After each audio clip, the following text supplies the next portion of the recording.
Bildiğiniz gibi Başçavuş köyündeyiz. Buralar eskiden baraj nedeniyle sular altındaydı. Bütün köy yerleşimi buraydı. Sular altında kalmıştı. Minare, cami, evler dahil olmak üzere. Şu an sular çekildiği için köylüler geliyor. Eski mesela oturdukları evlerde eski anılarını yapıyorlar. İşte bu odada yatıyorduk, burada yapıyorduk. Cami hakeza öyle, eski okul hakeza öyle. Şu an sular yarı yarıya çekilmiş, 20-30 metre.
Biz hemen hemen her yıl arkadaşlarla buraya gerek haber yapmak için gelen arkadaşlarımız var, gerekse normal fotoğraf çekmek için gelen arkadaşlarımız var.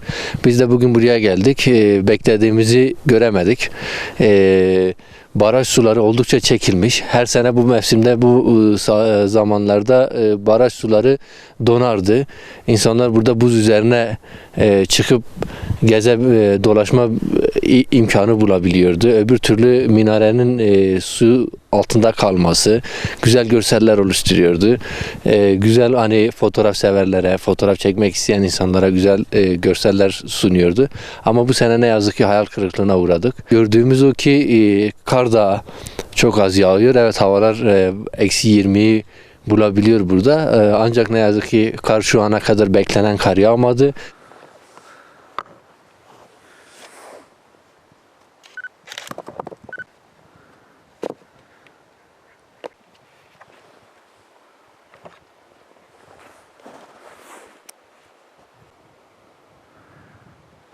Eskiden bu minare hemen hemen tamamı suyun altında kalıyordu. Şimdi gelip yanında fotoğraf çekiyoruz. İleri çekelim.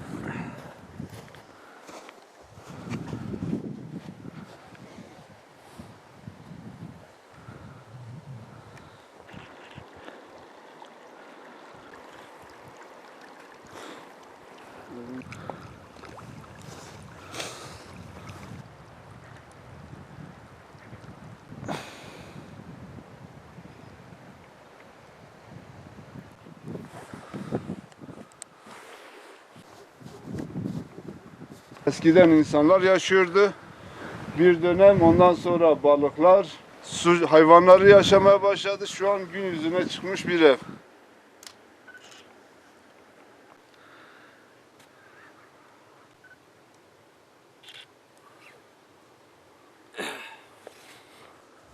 Birazdan dönerim abi. Sen ne diyeceksin? Tamam.